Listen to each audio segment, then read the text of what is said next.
Fala turma, aqui é o Rubão Alves do canal Papo com Rubão. Hoje eu quero falar com vocês sobre o OKF, Open Knowledge Format. É um novo formato do Google que ajuda a IA a ter ainda mais contexto quando a gente pensa em aplicações harness e aplicações do dia a dia que você entrega para um cliente final ou até para automatizar alguma coisa no seu contexto. Então, no vídeo de hoje eu vou mostrar para vocês como que a IA se comporta quando usa esse OKF, né, que é o novo formato do Google, versus como ela se comporta quando não utiliza ele para poder acessar um contexto de banco de dados. Esse vídeo se conecta diretamente com o nosso vídeo anterior, que mostra como a IA já trabalha muito melhor quando tem contexto e quando não tem contexto. Se você ainda não viu esse vídeo, já vê para você ver como que é o comportamento. Se você não é inscrito no canal, 95% das pessoas que veem os vídeos não são inscritas no canal. Se inscreve, clica no sininho para você receber atualizações sempre que tiver um novo vídeo.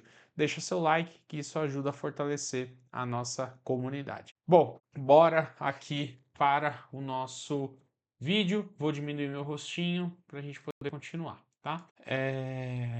Opa! Eu fiz a mesma pergunta para uma IA duas vezes no mesmo banco de dados. Do lado esquerdo, a gente está mostrando ele sem contexto. Ela chutou e chutou um número diferente cada vez. Por que ela chutou? Quando a gente fala de chutar, a gente está falando que ela olhou o banco de dados e não necessariamente identificou os usuários diferentes, que é o que a gente vai tentar fazer nesse vídeo, tá?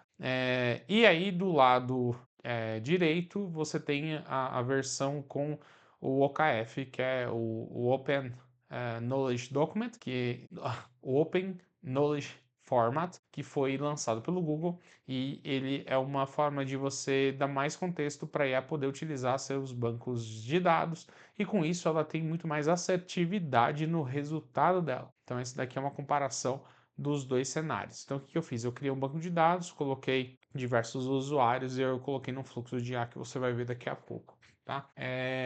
Esses arquivos aqui são o Open Knowledge Format, o OKF, né? O Google Cloud publicou em junho de 2026 para resolver o problema mais chato de quem usa IA de verdade, o contexto. Um modelo bom sabe escrever query, sabe analisar dados, mas se ele não tiver as suas regras, ele não sabe como a sua empresa define as coisas, e essa informação vive espalhada.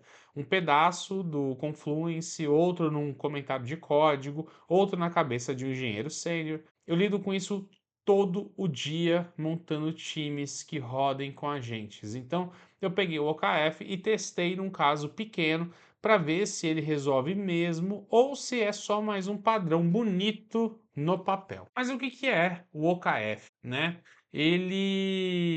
Antes do teste, eu acho que é importante deixar claro o que é isso. E a analogia que faz a ficha cair é o PDF, né? Ninguém é dono do PDF. Não é um programa, não é um formato. Você abre o mesmo arquivo no celular, você abre no navegador, você abre no leitor de e-book, e ele funciona igual em todo lugar.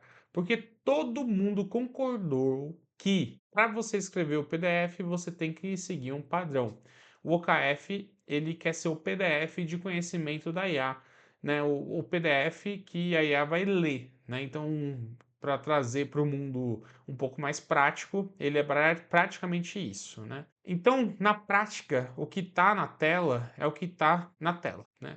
Uma pasta com arquivos Markdown, um conceito por arquivo, uma tabela é um arquivo, uma métrica é um arquivo, uma regra de negócio é um arquivo e a especificação inteira cabe numa página, tá? Então, quando a gente olha aqui o site do Google, que ele faz a introdução, né, do OKF, ele não é um boato de um blog aleatório, né? Ele saiu no blog oficial do Google Cloud e o formato vive num repositório público no projeto do Google GitHub e eu deixo aqui os links na descrição para você poder conferir, tá? Então, basicamente, a gente tem aqui dois lugares que você consegue ver. Então, isso aqui é o OKF em si, e aqui está toda a documentação do OKF no site oficial, né, no GitHub oficial do Google Cloud Platform, tá? E 3 coisas que o OKF não é, para eu não vender para você uma ilusão, tá. Então ele não é um SEO, ele não é um arquivo público, né, tipo um LLMS TXT, e é a versão 0.1, né, rascunho assumido pelo Google, né. Ele guarda essa simplicidade, porque no fim ele mostra tanto a força quanto o limite do formato. Então ele não quer ser o resolutor de todos os problemas que a gente tem com IA e contexto, mas ele quer ser uma maneira da gente arquitetar estruturas de agentes mais inteligentes e que de fato estejam contextualizadas dentro de um problema real de negócio, tá?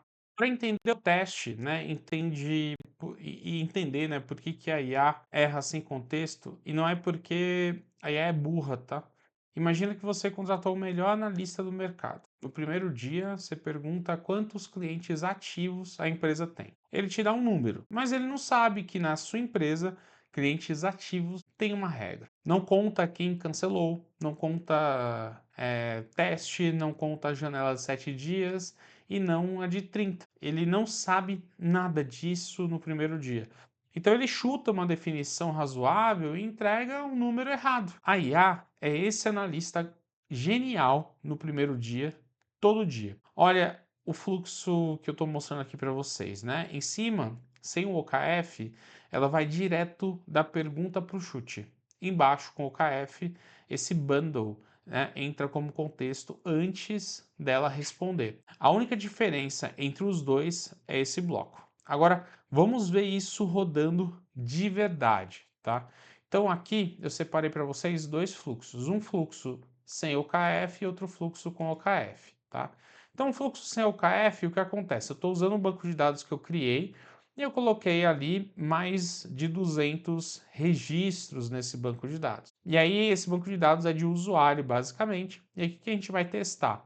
Ver se essa analista consegue dizer para a gente, sem contexto, quantos usuários a gente tem. Cada fluxo desse tem 3 rodadas de usuário na mesma resposta, tá bom? Então vamos rodar aqui. O que que ele faz? Ele lê o esquema do banco, monta esse esquema, monta o prompt, manda para a LLM poder definir quantos usuários tem, extrai o SQL, roda o SQL para saber quantos usuários é no final, e aí ele vai avaliar o gabarito. Então, a gente tem um total de 142 usuários dentro da base, dados os nossos contextos, e aqui ele pegou 200 usuários em cada rodada. Vamos rodar de novo para ver se ele pega alguma vez um contexto diferente de 200. Aqui ele já pegou 192 no primeiro e 202 no segundo. O que que isso significa? Se você vai colocar uma IA para fazer um relatório, para fazer uma inteligência e você não dá um contexto correto para ela, ela acaba tentando inferir alguma coisa em cima dos dados que você entrega para ela na mão, tá?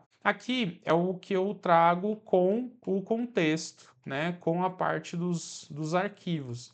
E o que que são esses arquivos? Eu coloquei 3 arquivos MD dentro da minha pasta da minha máquina que mostram como que funciona o depara de clientes ativos dentro desse banco de dados. Quando eu boto ele para rodar uma vez, ele vai rodar, e aí eu comparo aqui com o gabarito, o resultado foi 142, o gabarito 142. Vou rodar mais uma vez, só para a gente ver aqui o resultado, 142, 142, tá? O que que eu tenho aqui nesses documentos, né, markdowns que eu mostrei, que eu estou falando aqui para vocês, que eu estou utilizando como base, né, para poder ajudar aqui a minha IA, tá?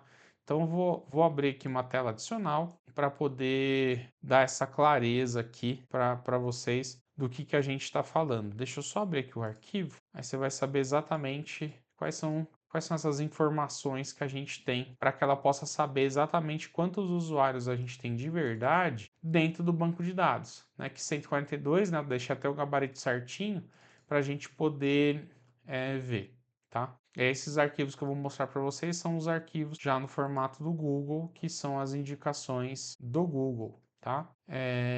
Então vou abrir aqui o VS Code para a gente poder ver. Vou só subir ele para cima.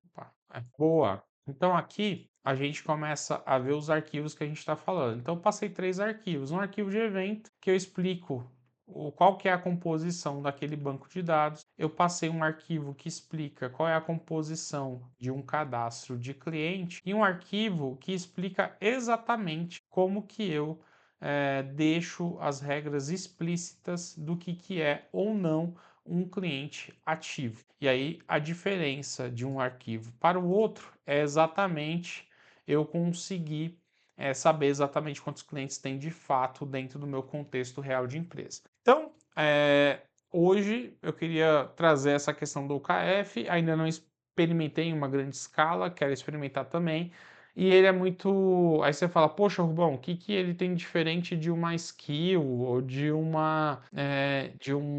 arquivo que eu deixo ali no contexto? Cara, tem uma questão de padronização que ele deixa bem padronizado, e aí quando você vai criar o seu prompt, você já pode deixar ele conhecer o padrão para ele poder navegar pela documentação, e tem toda a questão da estratégia de arquitetura de você deixar os arquivos dessa forma dentro de um fluxo, sempre sendo chamado pós uma consulta de SQL ou antes de uma consulta de SQL ou no meio de um fluxo, como foi o exemplo que eu dei, para que você consiga dar mais contexto ali para a inteligência artificial tomar a melhor decisão. Quis fazer um vídeo rápido, curto, para você saber que existe o OKF, para você poder experimentar no seu contexto, e aí você me deixa aqui na descrição do vídeo o que você achou, você já usou, não usou, o que você está usando.